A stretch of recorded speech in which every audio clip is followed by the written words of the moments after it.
Do you like conversation on a variety of topics? Feel like no one wants to talk about the things that interest you? Tired of only hearing the same political, sports, or catastrophe talk? Yeah, we feel that way too. Join two high-functioning geeks as they discuss just about anything under the sun. We can't tell you what we'll be talking about each week because we don't know where our brains will take us. It will be an interesting conversation though, so hang on and join us. Here comes the Relentless Geekery. Brought to you by Mind Architecture. Building worlds for your mind. Hello, how are you doing, sir? Good morning. Fine after a long weekend. Had a lot of fun. Had a lot of accomplishments. Good. It went way too quick. Boy, is that true. You go in on a Friday thinking, man, I got this many sleep-ins and this many long days not to worry. And then, it's Monday night. Yeah, exactly. Go. Yeah, it just flew by for me. I went to the RG. I took some games down that I wanted to play. And I was pulling them back out of the car yesterday to put away. And I'm like, it seems like I was literally just walked out here and put them in the car. We've had that occasionally where even after we one time took a 3-week vacation up to the Dakotas and back. And it really seemed that it was until like at least the Wednesday of the first week that we were really on vacation. That otherwise it was still detoxing. Yeah. So had stressful jobs over the course of our lives. And sometimes vacation was such a necessity to just get your mind off of what do I have to do, the 10 things I have to do today, and what's all that kind of stuff. And we weren't great vacationers. We often would still check email, check voicemail, that kind of stuff, because oftentimes you have a job that if you let it sit for a couple of days, it doesn't just sit, it like festers. So yeah. How many times before we'd head out for a hike in the Dakotas, we'd be just take an hour to make sure that everything is fine. And then for the rest of the day, we can say, hey, we were out of range of being able to do that. And I always had a theory that, you know what? It's really important for people that work a job to let people know what it's like to not have them. You need to disappear once in a while for a couple of weeks just to say, wow, they really know a lot of stuff and they're very handy to have around and they're a calm voice in a crisis and all that kind of stuff, and let them miss you a little bit. You know what I mean? As long as that's what happens and you don't get the, oh, you were gone, things went really well, you sure you want to come back? Well, see, that's the danger. But Colleen and I have never had that experience. We almost always, when we got back, it was, thank God you're here. And I don't know, Colleen has had any number of, I usually didn't have a backup. Usually I was the one that was running things, or that I made sure that there were people that were working on things while I was gone. Colleen had so many times that she was the backup for other people, would make sure that for the company, things didn't fall apart while they were gone. They just didn't do her that same courtesy. Yeah. It was maddening to see how many people took the vacation thing really seriously and then didn't back her up when she needed that too. And the problem with IT is it seems like no matter what, the minute you want to do something on an afternoon, or you have an appointment somewhere, or you take a vacation, that's when things blow up. It's like some universal law that everything works fine for a month. Great, I'll go on vacation. Monday morning, hey, this is down, it's not working, we need you to look at it. Yeah, just you don't know how many holidays I had to jump on a server for a little bit because there was a problem. Absolutely. And just to delve into this for a little bit, I've had almost always places that I work in, we had a big release coming up. They talk about what can we do, when can we do it, so that there's the least amount of impact on our customers. It's going to be like what, Christmas Eve, New Year's Day. Oh yeah. How many times I did releases when everybody else in the world was relaxing and having fun.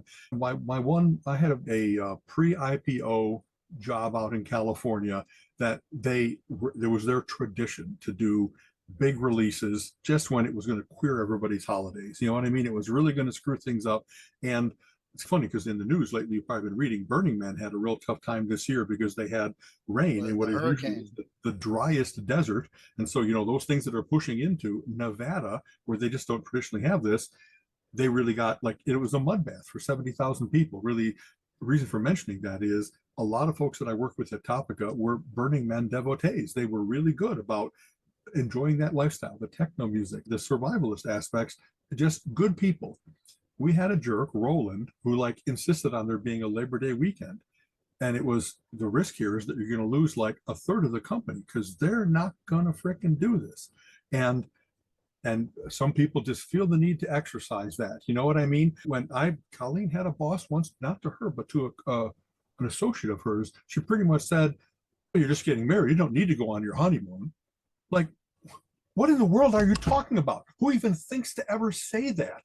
And yet there are crazies in this world. Yeah. And so besides that really terrible aspect of it, we've also had, I don't know, in vacations nowadays, it really is. You can do your stuff from almost anywhere in the world. Right. So while we do our we have an upcoming comedy festival later this month. You know, we have the JFL, the Just for Laughs in Toronto. And nowadays in any hotel, you get reasonable Wi-Fi. You can usually have a little bit of desk to work on and stuff like that. And because shows usually don't start, like on weekends, they're all day, but otherwise it's 7 until 1 in the morning, some at night till 1 in the morning. We often just said, let's keep our things going and not worry about it. There's tourism and things to do in Toronto, but it's okay to take an hour to keep things padded into place so that nothing blows up, like you just said. And I remember this was like 99, so extreme early of e-commerce on the web. Yeah. And I was working for a company and there were 3 of us and we developed an in-house e-commerce. Essentially, it was a printing and marketing company. They do brochures and pamphlets and business cards and stuff for other companies. So the idea was that we would have kind of a membership only accessible area for all our clients, that they would log in and say, I'm with so-and-so company. We already have the logo, and they put their name in and it creates a custom business card that fits for the customer. Something that seems, oh yeah, that's easy now. Back then, it literally was starting from a blank page. Okay. And me and the 2 other guys, we spent 6 months working on this, trying to get it all working, which was a different landscape back then. There was a lot to figure out and do. Boy, I remember those days of trying to just maintain state between web sessions. You know what I mean? Like trying to, are you going to do this with a cookie or whatever else it might be? It was not packages nowadays. You can just say, give me an e-commerce site and I'll swap things in and out as I want. So yeah, especially a customized thing like this. And the heads, uppers, management, whatever, never really looked at it. We'd give them updates and reports and say, okay, great, tell us when it's ready, blah, blah, blah. So literally December 23rd, when everybody's packing up to leave for the extended holiday time, we get called into the big boss's office. They're like, we just looked at this. It doesn't have what we need. We're like, what do you mean? That's exactly what we talked about 6 months ago. Oh, things have changed and we looked at it. We want this, and that's not going to happen because it's due like January 15th. And they're like, we know it's got to be ready. Okay, we've been saying for 6 months. And they said, you guys are just going to have to work through the holidays and all the week between and all that. And again, we're going to keep saying that. We've sat on it, neglected it for 6 months. Now you guys are doing And my boss looked at him and said, no, my guys are not doing that. I'm not taking it away from them. We've worked for 6 months. If this isn't what you want, then we need to sit down and figure it out because we did exactly what you said. You haven't told us anything else. So that's right. That's the whole reason for it. It's change orders. And exactly. There really is a process that goes behind any custom consulting gig. You can't just keep on a whim changing what the spec. And it was all in-house. When they're used to, if we have a business card, you make a business card look at great, or if not, make this change. And it's still done within hours. But this was not that we're going to be hours. We already spent 6 months. But yeah, I've been there. I've done all that. Exactly. So a couple of things in brief. I had a client once that kept happening. I kept showing up with a prototype of what we had discussed. And it doesn't take that long to whip out a prototype, 1 or 2 weeks. Every single time I got there, it was an advertising and arts studio, and they really do a whole bunch of stuff with just like throw paper up on the walls and here's ideas and brainstorming, and they never stop brainstorming. And so I just had to keep explaining to them that sometimes the kinds of things you're asking for, it isn't I blue instead of green. It's I gave you this beautiful Christmas tree and you don't want to rearrange ornaments. You wanted a fir instead of a pine. And like the guts of what you're asking for are drastically different. And one of the only consulting jobs I ever walked away from because it didn't change after months of that perpetual cycle of, how about this? How about this? Try this. We want this now. And like them saying, and consultants do this too. You don't throw anything away. You listen to what they have to say and you do their new thing. And then when their bright idea is actually an idea that they discussed 2 months ago, but they forgot because they're a little bit flighty and so creative and so forth, there's any number of times that I was like cobbling things back together from cadaver parts of previous versions. Oh, And then they man. go, how come this isn't working? It was working last week. Oh, because I changed the function that it calls. Now I got to go redo the assignments so that it calls the new functions. Yeah. And this is weird, sad to say. So the way I decided to pull the plug was it was really stressing me out. I had never had a client that wasn't happy with my work. And I actually got in an accident. Someone like rear-ended me on the way to a client meeting, and I'm on the Kennedy Expressway going into the city, and I had to call this guy and say, I'm not gonna be able to make it because of this. And they were like, how about tomorrow then? It's, as you might imagine, I'm not even sure my car's drivable. The fact that I'm calling you right after I called my insurance company is because I'm a decent consultant that's trying, but let me find out what it's going to take. And the fact that even that next taste of, I'm in the middle of a crisis here, and all they're thinking of is when's our next fun session? And a little bit weird, at one point, I really was fascinated with a company called IDEO. I think that's how you pronounce it. They do professional brainstorming. They're great at taking companies that had stagnated products that were always the same, and they're trying to make a breakthrough into a new thing. And they really do have professional people, all these methodologies for how do you think of things in a new way? How do you combine things in a way that's never been thought of before? If you're going to design a new, and it was even like written up in Wired magazine, if you're going to design a new shopping cart, like pretty much every shopping cart everywhere is the same. But what if you don't just want a big container, but would you have individual cells for different products? What do you do with kids? And all that kind of stuff. And these were the guys that specialized in that kind of stuff. And I'm really good at brainstorming and synthesis and idea association, making those kinds of cool jumps. And yet I really thought I would be the guy that would do this to other people, that I'd have all these cool ideas and I'd say, okay, we were going past the idea state to the prototype state.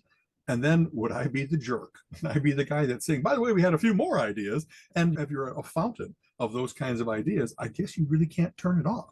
You know what I mean? Part of how I have a sense of humor is because my mind is always playing. It's always thinking of odd associations and that kind of stuff. And it's not like I'm crazy and can't not talk like the Joker cackling or something like that. But it definitely is a way of looking at the world. And sometimes you need that kind of effervescence of ideas. And sometimes you need the people that are going to say, you told me what I want and I'm going to do exactly this, and put their head down. And I think I can wear both those hats, but I didn't want to be the one inflicting pain on others either. So you mentioned the fountain of ideas thing. It's funny you say that because over the weekend at the RG, I hosted an author panel and Bill was there, Bill Keith, and several other new authors whom I met. And it was a good time. Unfortunately, the one I was really excited about was the 10-year-old boy, and they canceled. That's a whole nother story. But it was funny because Bill brought up the question that authors always get asked is, where do you get your ideas? He's like, where don't I get my ideas? They're everywhere. I get that it's more like you have to turn off the fire hose. Right. Oh, I'm staring at a blank page and nothing's coming.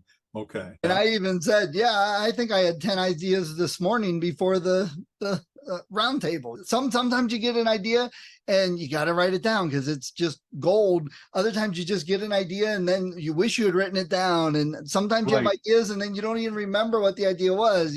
Yeah, it's like that for story or plot lines. It's like that for music. Sometimes the universe will give you a gift and you get a little musical snippet and you have to, like you said, write it down or just record it. You know, I wonder if Beethoven had a tape recorder, he'd been like, okay, don't forget this one. Da, da, da, da. Those things just come to you in some ways.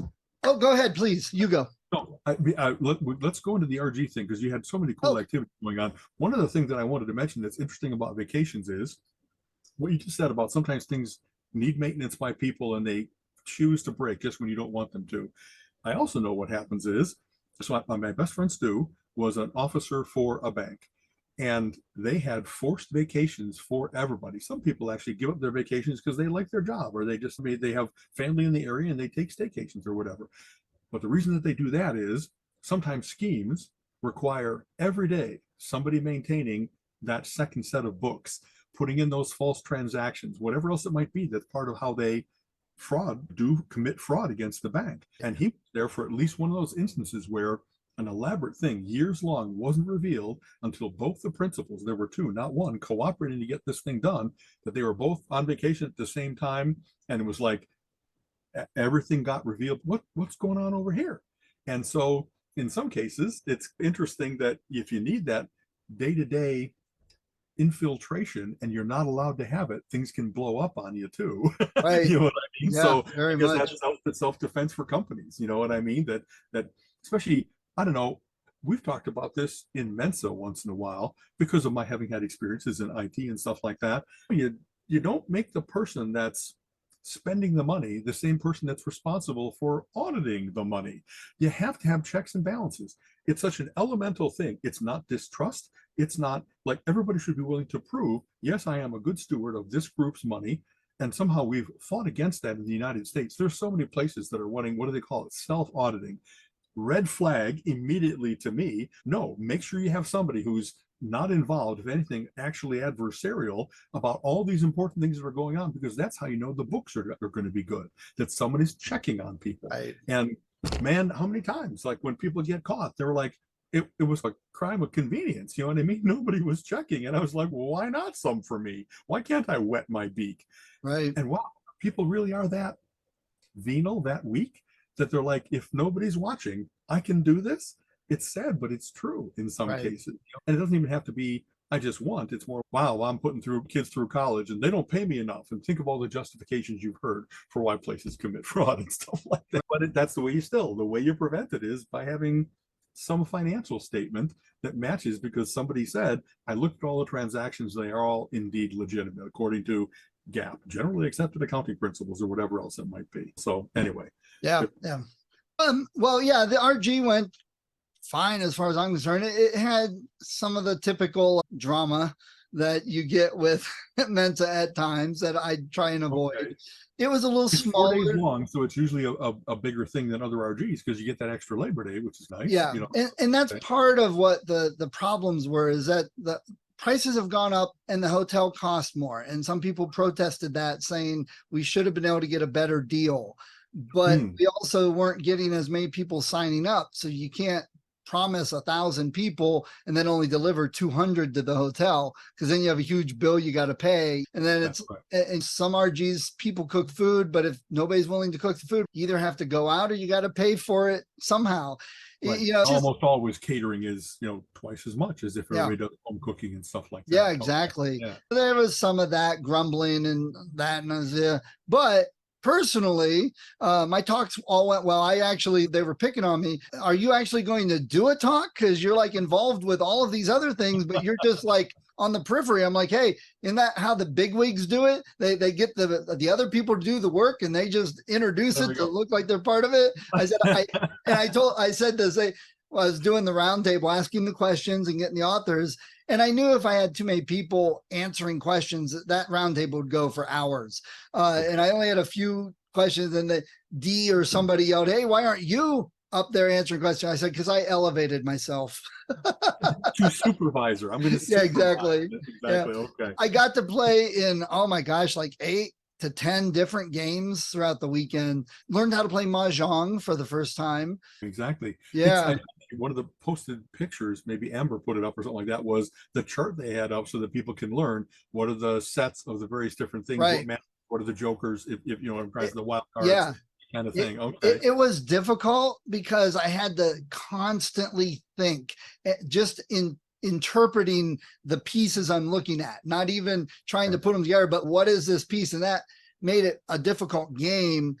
I said, if we changed all the tiles to hearts and clubs and spades and stuff, it'd be like, okay, no problem, because I don't even have to think about those. But so it was interesting. I almost won the Dominion tournament. I was very close. I was sad. You love that game, but Yeah. One of the joys of going to Mensa RG I've discovered is, if you love gaming, there's lots of other people that love it too, Yeah. and don't just love them; they're very accomplished at them often. So I get all snooty about, hey, within certain groups of friends, I'm going to win every word game. That ain't the case when you go to Mensa. No. People that are fantastic at Scrabble and Boggle and Mad Gab and whatever else it might be. It's kind of cool to be like, wow, these are my people, because I'm It's a challenge. absolutely, it's a challenge. And I had self-serving motives. The only reason I wanted to win the Dominion tournament was so I could go tell my son, see, I won the tournament. But I didn't. So now I got to try again. But you were a good second though. See, so that, yeah. It was very close. The points are, you can buy 8-point cards, 5-point cards, and 1-point cards. And I was only 3 behind the winner. So it came down to less than 1 duchy. It was pretty close. And then the next person was like at 29. I had 34. So that was only 1 card difference between who won and not. Very close. Okay. So Very good. fun time. And then yesterday we actually came back late Sunday night and I went to the flea market and did some relaxing stuff tomorrow. Okay. Or We had yesterday. entertained Not that tomorrow. thought. Pittsburgh's not that far from Cleveland. So we had really thought about, if we don't go over the entire weekend, are we going to go over there a specific day? And just as we saw what we wanted to do with the family, what we wanted to do, just the 2 of us, work on the house. It got hot, so let's hide. We just didn't do it. And we haven't been to the Pittsburgh RG in 10 years probably, even though it's quite close and usually really a good one. And yet at some point when we said, we can't go to 10 RGs anymore, we got to go to 2 or 3 and pick the ones.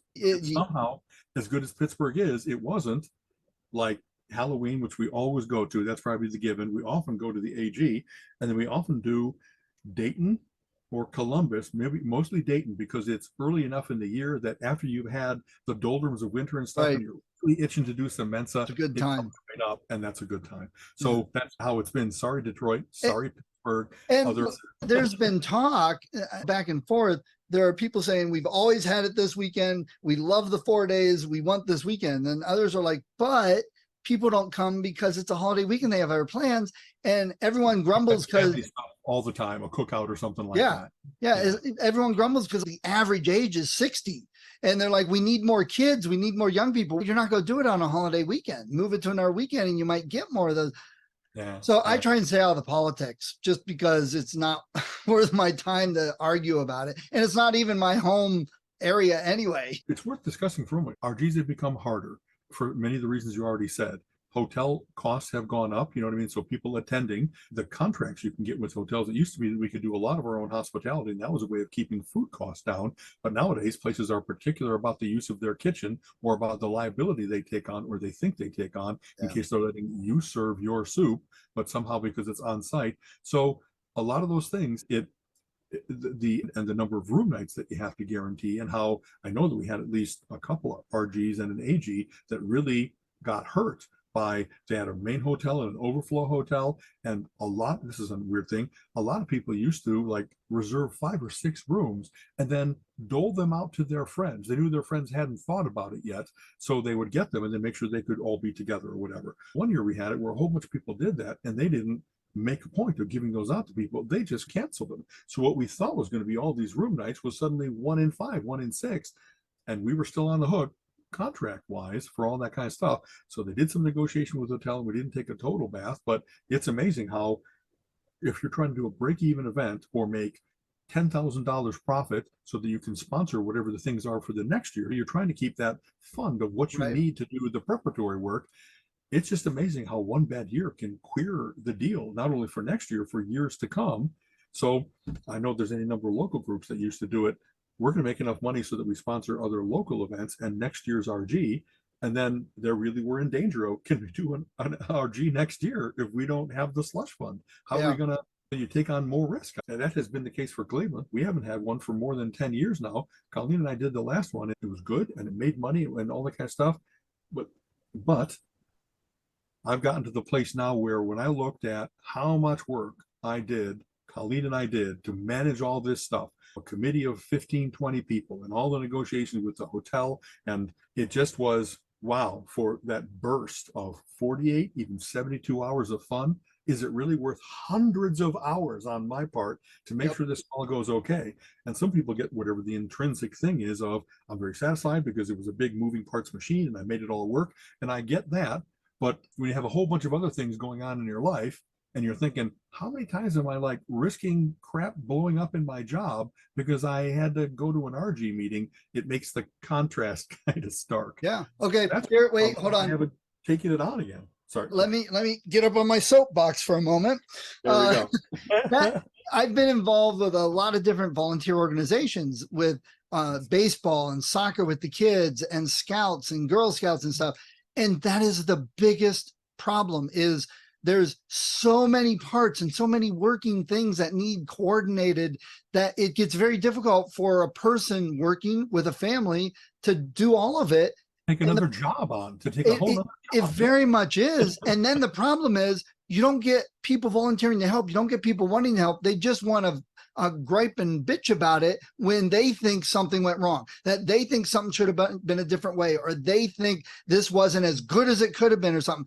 And I've said many times to people like, then volunteer. I used to, but I'm not anymore with so-and-so. I'm like, okay, it's like voting. If you did not vote for the president, whichever way you voted, you have no opinion that I want to listen to. So you can't complain. If you voted for the other guy, then maybe I could listen to you why you thought the other guy should have won and why you don't like this guy. Great. But if you didn't vote for anybody, shut up.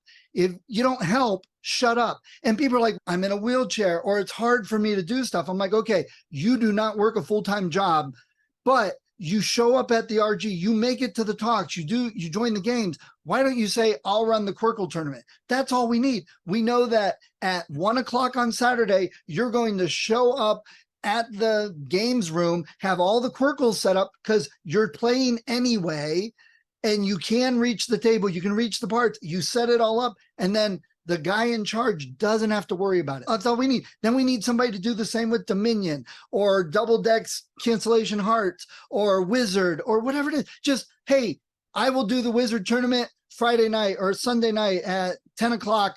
I will make sure we have enough decks for everybody. I'll get it all out. I'll get everybody seated and run it. And then I'll let you know who wins. Great.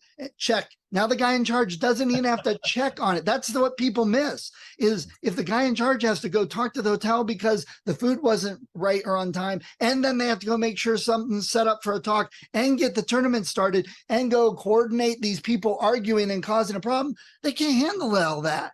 And then they got to listen to people for an hour bitch because they thought the room price would be lower.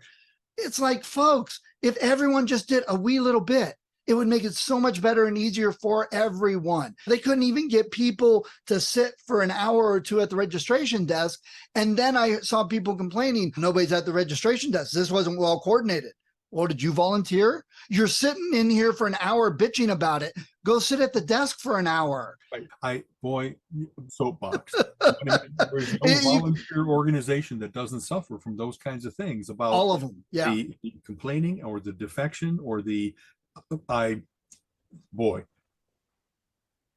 one of the things that Colleen and I often do is we pitch in on the spot. If we don't necessarily take a position of responsibility and authority, every time that we see a table that needs to be bussed, you don't just take your stuff, you gather all the other stuff and take it to the trash or the recycling.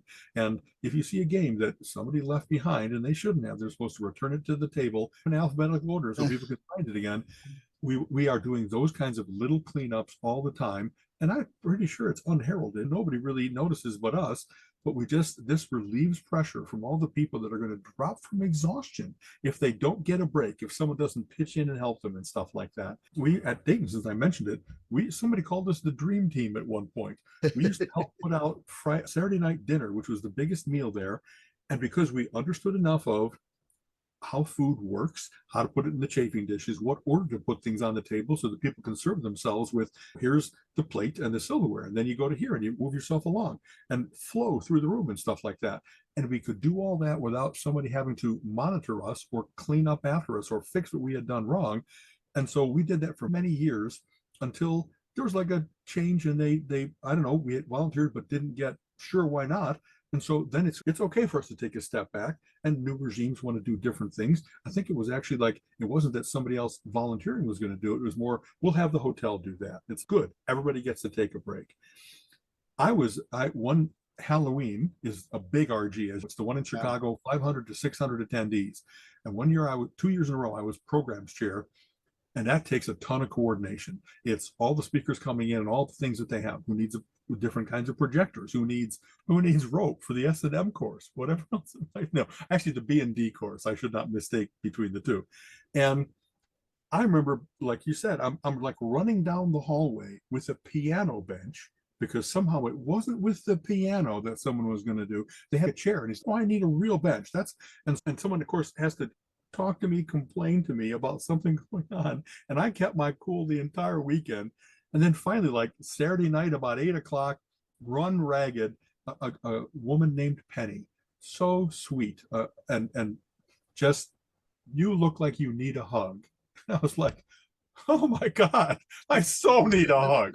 I so much need to have someone talk to me without it being, go here, what's wrong? You know what I mean? And she just, that's one of the most treasured hugs of my life. I almost started crying because it was just, someone was nice to me, not just, oh, it was, so Penny Wale, wherever you are nowadays, please know that You are in your thoughts. you saved me that Right. Saturday night with how crazy I was. Oh, And, well. and there's the thing, you get out to speakers, and not just for RGs, is take responsibility and know what you need, have backups, have a plan, and make sure whoever's in charge, you tell them ahead of time exactly what you need, not just assume. And show up early enough to double check and help and make sure you get what you need. Because if it's 10 minutes till and you're like, oh no, I need my screen over here and I need a bench instead of a chair. And where's my red carpet? You didn't tell us you needed that. Oh yeah, of course I do. It went not for the RGs, but for our monthly gatherings here in Cleveland. Colleen did programming and I did AV support for 5 years in a row. And we had a wonderful working system where she would get, of course, the person's schedule for the certain date. She'd get from them, give them some information, write up a little blurb that you'd like to see in the newsletter that's going to say, come and see me because I'm going to talk about turkeys. I would get to them with, so what AV are you going to need? And if you're Mac or Windows, it's different things. And I have this, and meet me halfway and get there early so that we can get you set up and known to be working. And then we can go have dinner and relax and chat with the rest of our group, instead of, you're up in front of everybody trying to get things working and the whole room is just like just staring at you, a little trickle of sweat coming down your Right. because this should work, but it's not. I don't know what the fuck's wrong. You Right. know, when it's a well-oiled thing, people really don't see how much work it took to get to that place. Yeah. But then when we try to do the handoff to our successors, everybody was like, wow, you really figured this out. You have spreadsheets that show who's doing what and what the AV is, and are you going to have handouts and all that stuff. And a little bit of organization, like you were saying, goes a long way. You have that list of, if someone needs to take care of it because one of us gets sick, there really is a list of, you make sure that you talk to the loc-sec so they can greet people. You have the name tags and the pen so everybody can, there's all these fall between the cracks types things. And Right. and if it don't happen, people notice. And the fact that you get it running so well that they stop noticing when something hasn't happened, quality went a little bit downhill after Colleen and I stopped doing it, not because we didn't have good people, quality people, but they didn't have the same commitment to making sure that it was all thought of beforehand. You know what I mean? I continued to do AV for a couple of years after that, even after Colleen had to stop doing it because she was traveling even more. And I had to prompt a number of times our program chair, please give me their contact information, because otherwise I can't get a hold of them. And don't give it to me 2 days before the thing. Give it to me because if someone is a university professor, they've got things going on in their life, and what they need from AV for our free talk that they're giving to us ain't at the top of their priority list. So I got to give them some lead time and maybe even write them twice, all that stuff. And going back to, these are all volunteers in a fun volunteer organization. So the people running things, the people in charge, are doing a job and helping you have a good time, but usually they're not paying less for the RG. They paid for the hotel room. They paid for the whole weekend. People want to gripe and complain. I paid to have fun. I didn't pay to work. Right. Yeah. I came for the Boggle tournament, and of course we don't have pencils on the table. Of course I couldn't expect somebody to remember that. Okay, you remember, go get the damn pencils and shut up. It's relax, folks. If the biggest problem you want to bitch about is not enough pencils for a Boggle tournament, you need to reevaluate your life. There are worse things going on in the world. Relax. And I know this is probably, if you look at the personality type charts and stuff like that, there are some people that if their name is associated with it, they're going to make sure that it goes off. There's a note of personal pride and personal responsibility and so forth. And other people, they're just like, I want everything to magically appear, or I'm in charge, so I get to bitch and order others around, especially in a way that, like, boy, we must have talked about this before. If you're not fully capable of doing things, some people don't get around easily. Some people are behind, whatever else it might be. I just pray to God, if I ever get into that situation, what I remain is appreciative instead of bitchy. If you really need someone to like bring you to the meeting in a car and you bitch at them while they're doing it, you might maybe you shouldn't be surprised when they say, can't make it next time. Yes. Because that acid that I had to bathe in order to help you, who wants another dose of that? Who wants to go through that crap again? So that's a little weirdness of that people in their need, they get even more demanding instead of more appreciative. Please, world, don't do that. You know what I mean? Yeah, Honey, exactly. better than vinegar. You know what I mean? Exactly. So, So- good Lord. Okay, so I want to hear about this Friday night show project, and then I've got something I've started to tell you about. Which we want to go first? So I'll Yes. do project first. So I love progressive rock. One of my favorite things is Really, you've never mentioned that. We didn't know. The reason that I love it is because it overstimulates me. I love complex, tricky, time-changing, lots of keyboards and guitars music. There's a lot going on. It's majestic, whatever else it might be. In order to make that kind of music, you just can't sit down with an acoustic guitar on a stool like coffee house type stuff. You really have to be an accomplished musician to be able to play some of this stuff. And oftentimes to get the big sound you're looking for, you can't be some people, Thomas Dolby, Todd Rundgren, can do it as a one-man show. Other places you need the band, right? You need the interplay between things. So it's not like we've also talked about, we love tribute bands, and I'm pretty sure that a tribute band for the Ramones doesn't take as much overhead as a tribute band for Yes. There's just a different level of musicality, and even like the lighting for the show should be what goes with Close to the Edge, not what goes with three-chord rock. Right. So there's this band called, and then let me say, there is a definite skill to writing three-chord rock songs that people like, but it's a completely different skill than the other. But neither is I'm not saying you're saying this. I'm saying for the people listening that they both have their moments and reasons to listen and things you could admire in both.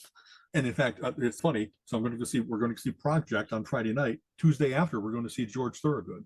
Oh man! Contrast between, I love George Thorogood. He does perfect bar band, blues-based rock and roll. Nobody else does it as good as him. But it sure isn't what we're going to go see with Project, which is hearing people who can play the best of Yes and Genesis and King Crimson and Gentle Giant and all these other bands where, man, the amount of practice that you have to do to be able to do one of these songs, it's a commitment. To be able to pull off playing Kansas, Carry On Wayward Son. Some of these songs are tricky. You've seen them before, right? You've been to see, Exactly. There's a band local called Prog Nation that's pretty good, but Project are actually a national act, and they have a little bit of a rotating cast of characters because many of them work in other bands, and when that band is touring, that takes precedence. So you got Ryo Akamoto, who is like the keyboardist for Spock's Beard, one of those like funniest names ever, but boy, do they make. I have certain albums of theirs that have really become the ones that when I don't know what else I want to listen to, I put on Beware of Darkness. I put on, like, they're just wonderful and complex and good lyrics and that kind of stuff. You got named Jonathan Mover, who used to be the drummer for Marillion at one point. And if you can do that kind of music as the drummer, you really are polyrhythmic. You really know what you're doing. Mike Keneally, the guitarist and actually multi-instrumentalist, one of these guys that's played with Frank Zappa, which means you've got the chops. Yeah. That didn't suffer any fools. He had nothing but the best in his band. And I'm sorry, the other guys, Michael Sadler from Saga is often lead vocalist and multi-instrumentalist. And why I'm not thinking of the bassist is bothering me, because I don't mean to denigrate him. Yes, the bass, man. See, and that's funny because they're so solid and they're not the flashy guy up front. Maybe that's why. Anyway, sorry, it'll come to me hopefully as we continue talking.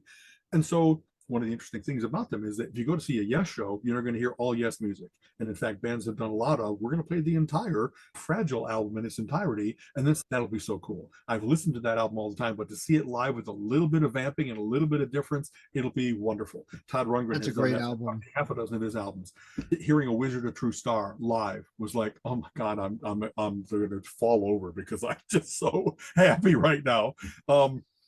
So these guys not only play any individual band's music, but you hear the best of Pink Floyd, the best of Genesis. We're going to hear First of Fifth. We're going to hear maybe Supper's Ready by Genesis, and like Supper's Ready is a whole album side. It's like a 25-minute song, and so you're not sure what you're going to hear, and so instead of it being, I got an idea when I hear Yes what I want to hear from them, and here's hoping that of all their albums I'll hear the good stuff, the right stuff. With these guys, every single time you see them, it's like, Oh, I didn't know. Todd Rundgren has talked about the concept of the orphan song, that sometimes Right. really good songs don't have the band around anymore. So at one point they played Lunatic Fringe by Red Rider. What a great tune. And Yeah. like, actually, Good the tune. minute you start into that song, you get that whole, oh yeah, I can't believe, yes, because Tom Cochran is solo now, and I don't know if he's doing that anymore, but you know what I'm trying to say. There's so many wonderful surprises while you're seeing this that I walk out of there, I'm drenched with sweat, hands are sore from playing air keyboards on the back of the seat in front of me. You know what I mean? Yeah. My I just buddy had such a Reese, nice time. my buddy Reese used to rate bands on how great he thought they were, as in what they played live. Because he says, I hate getting a band, even one that's been around forever and has lots of albums, where they put out an album and you go to the concert and they play one or two songs on the album and you never hear any of their songs live. I go to a live show because I want to see them live. And we've talked about that. A lot of times older bands will say, here's off our new album. And you're like, don't want to hear that. You know? The whole crowd is, yeah. Right. But Reese's point was, if you can't make a good song to record on an album and play live, why are you recording that song? And I could see that point, but I'm like, sometimes there's songs that are great on albums, but if I didn't hear them live, okay. But so there's some debate on that, but that was his criteria for a long time. Once in a while, bands will actually announce, like for the tour, there's going to be a lot of deep cuts. This is for the real fans. This is not the radio friendly. Weird Al did last time. Weird Al did. Jethro Tull has done that. Any number of bands, and they'll say, okay, we'll do radio friendly. Then we're going to do a couple things that are very self-indulgent, but that we love doing. And then if you're a real fan, you're like, oh, they've never played this live before. At least they played it live 20 years ago. Thanks for dusting that off, et cetera, et cetera. So unless the band really does throughout bad song choice, I'm usually satisfied with throw a couple new things or a couple obscurities in there. And in fact, way back when I was making the transition from vinyl to CDs, most often what I bought were not CDs that were just a copy of the vinyl. It was the box sets where they were coming out with, here's all the B-sides and rarities, here's all the live cuts. So the very first thing I got was like the 30th anniversary of Jethro Tull. And it was like, there were none of what I had heard before. It was the Chateau de Marmont tapes, which had been like abandoned in order to finish Passion Play instead. It was all kinds of live stuff from like Carnegie Hall. It was just an amazing amount of, I didn't know there was this much Tullish music that could still come out. Most of the time, there's one or two cuts that might come out on an extended CD at some point. That's a whole different thing nowadays. But I was just so happy to be like, I just got like a 4-hour burst of extra Jethro Tull. Who could have imagined? You know, Right. And so that's what I bought a lot of when they were first putting out all those box sets with the libretto. Where we were, here's some pictures from when we were young and that kind of stuff. And then only after I realized, wow, it's been too long since I heard a lot of older ELP or Genesis or Yes, because once you go to CDs, they're so convenient that you stop playing the vinyl. And I just need to hear this. I need to have all my ELP catalog because I want to be able to play pictures at an exhibition at will, not. Yeah. That was subject. That's what I really love, is that we're going to hear an incredible variety of stuff and not know what's going to happen. That wonderful surprise is a big part of shows from them. So nice. And I know you've talked about it in the past and how much you enjoy going to those. So that'll be cool. I'm gonna have to start bugging you like, hey, what shows, what concerts coming up, and start going to a few of these, because I'm like, oh man. But I probably couldn't have gone this Friday anyway. I got an author event early Saturday morning. I should start once in a while on a Facebook thing. I should just put a little tickler out there. Yeah. I really don't want to coordinate getting tickets together because it's a hassle. We already bought them. Yeah. We can have dinner beforehand, but I really should start announcing these things, because there are some things that, because we see some relatively obscure things, that it'd be okay to say, by the way, we're going to go see, let's see, we also have Jim Gaffigan coming up. We have Paula Poundstone, and our tastes are not only music, but comedy and stuff. And it'd be, just as I glance at the calendar, let's see, we're going to go to a thing. I ever told you about the book Freakonomics? Yes, we talked about that. They're wonderful about how to apply science to everything in the world, pretty much. How do things really work? Where's the money really made? What's the numbers that are really behind this? And I don't think both. One of the authors is going to be doing a Freakonomics discussion at an Idea Stream thing that's sponsored by a university.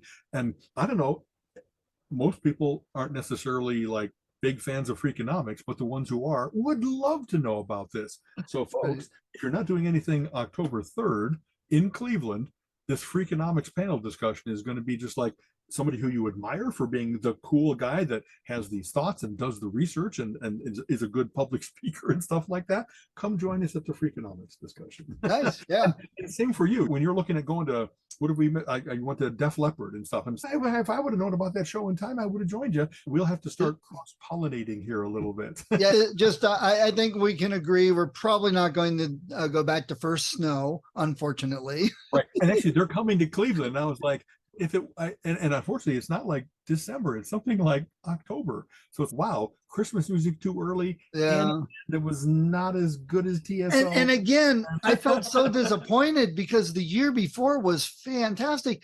And we've talked about that. And actually, this segues into what I was going to tell you. Music is very subjective on what you like, what sounds good to you, but it also is very difficult. You can teach somebody how to play an instrument. You can teach notes. You can teach chords. I know people that could play immaculate and perfect, but there's some soul and some heart that you cannot teach, that it either clicks and you get it or you don't. And if you don't, people can hear it, but not know why they're not enjoying it. Right. It's perfect, but robotic perfect, not soulful perfect. Yeah. And I've been to some stuff out with the kids when they were younger, like the Streetsboro Family Days and stuff where bands were playing. And I'm like, you know what? This band is hitting all the right notes and they're boring as all get out. It just doesn't, it's rock and roll and it doesn't sound, rock and roll's got something to it, but you value them. Did they hit the right notes? Yeah. Did they play the right chords? Yep. Were they in tune? Yep. Was their timing good? Yep. So I've been talking about this for a while. So I used to play music a lot and I was way better than I am now. My skills have degraded. And for the past couple of years, I've just been wanting to get back into it more, but I don't really have time for a band or joining a pit crew in a play or something, which I would love to do. I just know I don't have the time to devote to that. That would be my thing instead of anything else. Okay. But I've wanted to play, and I've been playing Rock Band. I've been playing the Rocksmith on the computer and playing with that and stuff. Oh, I've never heard of that before. Rocksmith. Okay. Yes, you can get it on Steam. It's supposed to help teach you guitar, real notes. It was an answer to Rock Band. Right. Not the tapping on the. Yes, yeah. I think it's a little more difficult because they don't teach you to read. You still have to look at the colored notes like Rock Band. And I'm like, just teach me how to read notes. And so I've been keeping my eye on this website service called Drumeo. And it's online lessons, online teaching, videos and courses. And you can connect occasionally with a coach. If I have a paid subscription, you get so much time, that type of thing. And I've been keeping my eye on it and thinking about it. I'm like, that would motivate me. If I'm paying for a year, I'm going to go do it. Sometimes when you pay, then it's a different thing. Exactly. Right. Money's worth. Okay. And I've been looking at some other ones with piano. There's some good ones. And they have sales at times. I saw a couple this past weekend had a sale. But the Drumeo one seems to be very popular, or at least they have the best marketing, if nothing else. Mm-hmm. But then I was reading more about it because you go check it out and then you think about it. You're like, let me get more information. You're trying to talk yourself into it. And I found out that they have a related Pianote and Guitario, along with Singer Note or whatever, website. So they have 4 different ones: guitar, drums, piano, and singing.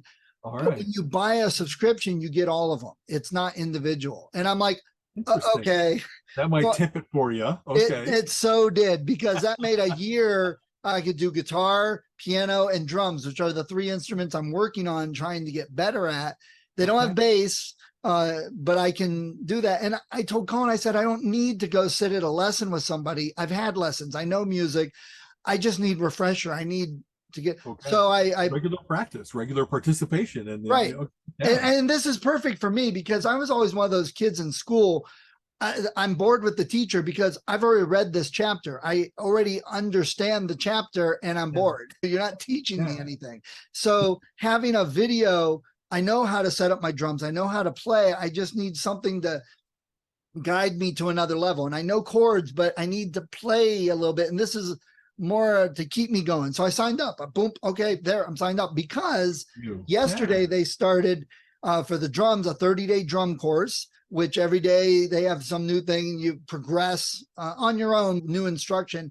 But even better, the piano one had a 30-day blues class. So they're teaching you blues, teaching you scales and stuff, which I know the 12-bar blues, I know the chords, but I learned something on the very first day that had never been taught, shown, I had run across, or maybe I'd forgotten, but they were showing the different scales, pentatonic and things like that, which I know, but then they were like, here's how they fit into the blues. And I went, oh, that's why we learned that way. I'm like, and I'm playing, I'm like, oh my God, I sound like I'm playing the blues already. Okay. Congratulations. Well, yeah. So great. that's my thing for the next year. Okay. You're inspiring me. I have keyboardy type things around in the house, and I haven't taken the cover off I have a Casio CZ1, which, Casio, not the little thing like Nicely this. programmable though. Exactly that program. It was the first one to have wavetables, so that you really do have instruments that sound like instruments, all that kind of stuff. And I just haven't done anything with it since moving into this house. So 20 years. And I so much want to get a little amp, hook it up, and just have Colleen suddenly hear me attempting various different things I used to be able to play and have, well, what's going on up there? I really have, I think I've told you, I have incredible stage fright about this because I so much want to be better than I am. And so much of the music that I like playing, like I just talked about with all my progressive rock, it's not playing chopsticks, it's playing Flight of the Bumblebee. It's good stuff. And maybe a little bit of practice, a little bit of returning to that. It absolutely is a flow activity. We've talked about this before. When I used to go to the music club, I used to get time at the music lab at U of I from 2 to 6 in the morning when nobody else wanted it, so they let me do it. And how many times it was like dawn, 5:36 in the morning when I came to, because while I was doing it, it's wonderful. Oh, yeah. It absorbs your time. It takes you to a different place. It's like energizing instead of draining. I just miss it terribly, and I've not had it anywhere near as immersively and intensely as I had in college. And good Lord, that's 40 years ago. Yeah. You know what I mean? That's a really great thing about these online courses and stuff. There's for some people and not others. Some people really do need a physical human giving them feedback and somebody to interact with. That videos just don't work for them. They work great for me. They work better sometimes because I can progress at my own pace. If I go to a lesson with a teacher, okay, here's your assignment for the next week. Okay, now I feel like I'm almost being held back. And these are 10 minutes a day with a new addition to your previous lesson. So we taught you this basic chord. Yeah. One of the things I have loved in my lifetime, things I've gotten better about, they understand the science of education. They understand how reinforcement with slight new additions and the right amount of time and how you put yourself in the right frame of mind, that it's not only just practice until you're good and bludgeoning it into you. They really understand for languages, for music, for all kinds of things. This is the way to learn how to eat better. This is the way to learn how to be a public speaker. And I'm like, I feel foolish for not taking advantage of that. So I'm pretty good at a couple things, but there's all manner of new skills I'd love to learn. And now I know that it's not just, I'm going to read a book about how to make pottery. No, watch a video and go to someone and learn about it. It's a whole different world of availability. For every time that I work on something around the house, I watch a video first on it so that I can be like, so that is much like my garage door. And now I know what to do, what to think about while I'm doing it, what to worry about so I don't make a mistake, and any number of other things, whether it's electric or plumbing or furniture repair. I don't know that I ever intended to be a turner who was going to make my own table legs and stuff like that, but just to understand the different kinds of woods and materials. And like I said, what you should be thinking about while you're doing this. You're testing it, and don't crack it. You got this thing you got to force, this thing you got to baby.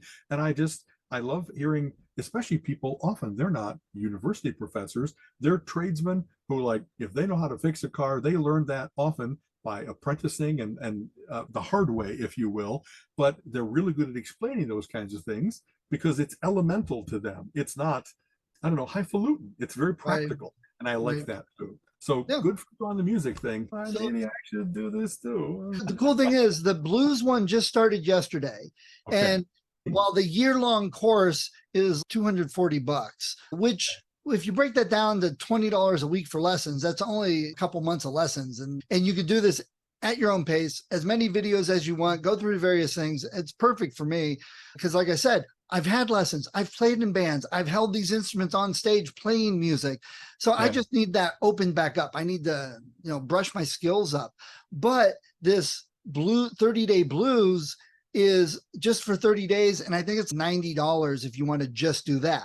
And then Okay. it's every day you get some instruction and you progress and all that. And it's, of course they're doing it because they want you to then go, now I'm going to do the whole year thing and get way more. That's what they want. Yeah. But if you're just wanting, if you're one of those people like, you know what, I've never learned how to play music. I've never done this, but I've always wanted to. Heck, in 30 days for $100, you can play some blues and learn a bit. You can Yeah. try it. And, Yeah. and see, that's another thing. And Colleen and I have actually talked about this. So we're both retired now, and being able to just say, I always wondered whether I think mosaics are beautiful. Could I make my own mosaics? What does it cost to learn how to do it? What does it cost to get the materials how to do it? And so it's, wow, for $100, I could give it a shot. And Right. like, if you don't like it, if it doesn't satisfy you in the way that you thought or fascinate you or whatever, all you did was $100. It wasn't like, hey, I bought a speedboat to see if I'd be able to drive a speedboat. That's $20,000 mistake later. Maybe you're not the speedboat guy. So there's all kinds of things that you can dabble in, you know what I mean, in all these ways that we're talking about. And I'm ready to be that guy. Instead of being, I have to be accomplished in everything that I do. It'd be fun to have, maybe I want to knit. Maybe I want to do needlepoint. You know what I mean? All those things that back when my parents, actually, that's one of the few things when I said, I really like patterns and stuff like that. So maybe I should learn to knit. And before Rosie Greer was around, if you were a guy knitting, you were like, oh God, please, son, don't do that. Yeah. Today's world's way different. You know what I mean? You're just not. And so I didn't. I've never learned. But I always thought it'd be cool to believe, like the same concept, if you will, as origami. From the simplest things in the world, skeins of yarn and knitting needles, you can make mittens. You can make a scarf, a Doctor Who scarf that's 10 feet long. And I love that idea of baking, or like the elemental thing of taking the simplest things and making into something beautiful and complex and interesting. So maybe, I'm 64, maybe 65 is what I declare.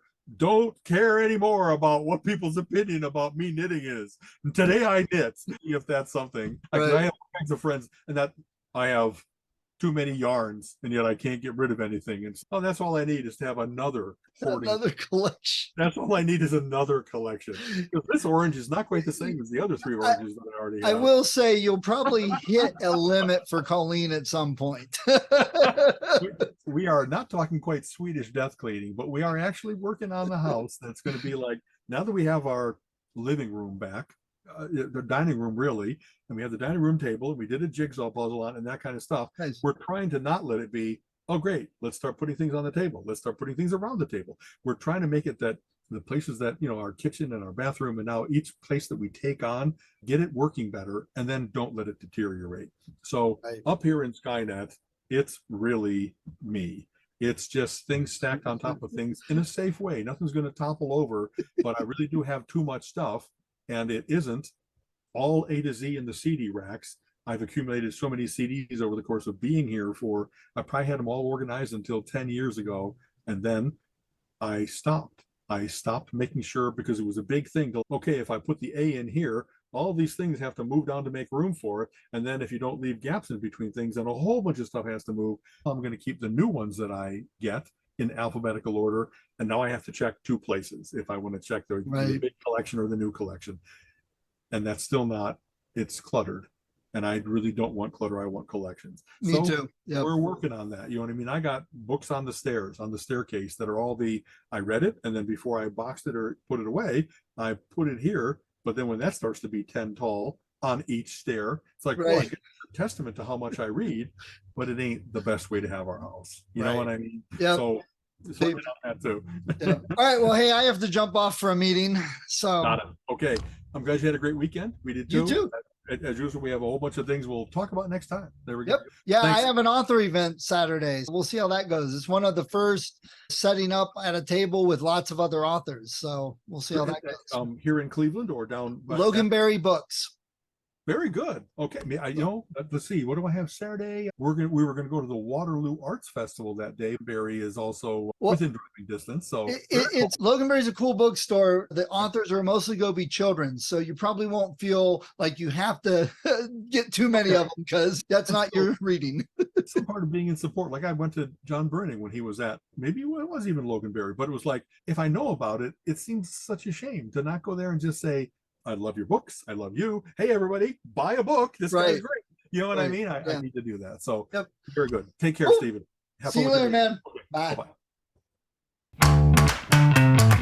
Well, we hope you enjoyed that episode of Relentless Geekery and that you'll come back every week and listen and join us in our conversation about all the exciting things in the world of geeks and the fun that we have, whether it be music or the movies or comics or role-playing games or board games and video games.